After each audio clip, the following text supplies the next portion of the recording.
হাতে মশলা রেডি করে যদি মুরগির মাংস এভাবে যদি রান্না করে তাহলে এতটা যে টেস্ট হয় সেটা আমি নিজেও জানতাম না। সেটা আমি রান্না করার পরে খাওয়ার পরে সেটা বুঝতে পেলাম যে এতটা মজা হয়েছে। তো আজকে সেই ভিডিওটাই আপনাদের সবার সাথে শেয়ার করব।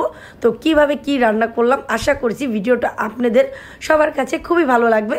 তো সবাই কেমন আছেন? আশা করছি সবাই খুব ভালো আছেন। তো এখানে আমি পরিমাণ মতন সয়াবিন তেল দিয়ে দিচ্ছি আর সাথে দিয়ে দিচ্ছি পেঁয়াজ কুচি। এখন এই পেঁয়াজটাকে আমি হালকা একটু তেলে নরম করে ভেজে নেব। আর এখন দিয়ে দিচ্ছি দারচিনি আর এলাচ আর তেজপাতা আর দিয়ে দেব স্বাদ মতন লবণ। তো লবণটা দিয়ে আমি এখন এটাকে সময় নিয়ে বাদামি কালার করে ভেজে নেব। তো এই তো ফাইনালি আমার এখানে বাদামি কালার করে মানে পেঁয়াজ বেরেস্তাটা হয়ে গেছে। এখন আমি দিয়ে দেব সেই ধুয়ে রাখা দেশি মুরগির মাংসটা।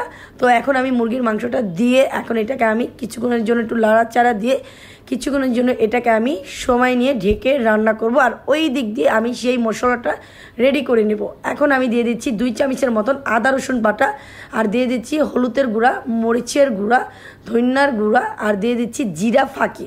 আর এখন একটু পরিমাণ মতন পানি দিয়ে দেব। আর পানিটা দিয়ে এটাকে আমি এখন ভালো মতন একটু মিশিয়ে নেব যেন শুকনো মশলাটা সুন্দর মতন পেস্ট হয়ে যায়। এখন আমি দিয়ে দিচ্ছি পরিমাণ মতন বারবিকিউ সস। এই বারবিকিউ সসটা দিলে মুরগির মাংসটা খেতে ভালো লাগে। আর তার সাথে দিয়ে দিচ্ছি টমেটো সস। আর এই টমেটো সসটা দিয়ে দিচ্ছি 1 চামচের মতন আর সাথে দিয়ে দিচ্ছি পরিমাণ মতন সয়া সস 1 চামচের মতন। এখন এটাকে আমি সময় নিয়ে ভালো মতন একটু মিশিয়ে নেব জানি বাকি মশলার সাথে আমার এই মশলাটা মিশে যায়।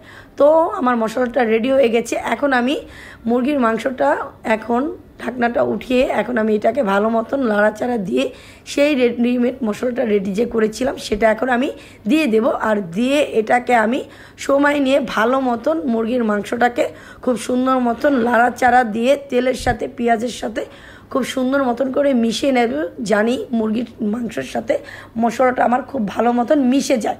এখন আমি ভালো মতন লাড়াচাড়া দিয়ে দিলাম আর দিয়ে এটাকে আমি এখন সময় নিয়ে আবার ঢেকে এটাকে ভালো মতন রান্না করব। এই তো কিছুক্ষণের জন্য কষানোটা আমার হয়ে গেছে। এখন আমি আবার লাড়াচাড়া দিয়ে চেক করে নিচ্ছি। এখন আমি এখানে দিয়ে দেব সামান্য পরিমাণ মতন একটু লেবুর রস। তো লেবুর রসটা আমি দিয়ে এখন আমি এখানে দিয়ে দেব কয়েকটি পরিমাণ মতন কাঁচামরিচ। ঝালটা আপনাদের পছন্দ মতন কমিয়ে বাড়িয়ে দিতে পারেন। তো এখন দিয়ে দিচ্ছি 2 চামচের মতন ঘি।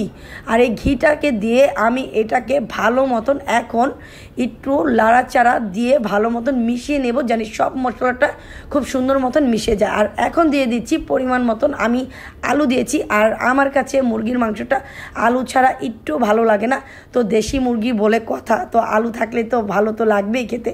তো যাই হোক এখন আমি দিয়ে দিলাম ঢেকে। আর এই তো ফাইনালি আমার কষানোটা কমপ্লিট হয়ে গেছে। এখন এখানে আমি দিয়ে দেব পরিমাণ মতন পানি। আর এই পানিটা দিয়ে এখন আমি ভালো মতন আবার একটু লাড়াচাড়া দিয়ে ভালো মতন মিশিয়ে এখন এটাকে আমি সময় নিয়ে আবার রান্না করব ঢেকে কিছুক্ষণের জন্য। তো এই তো মাশাআল্লাহ আমার রান্নাটা খুব সুন্দর মতন এখানে কমপ্লিট হয়ে গেছে।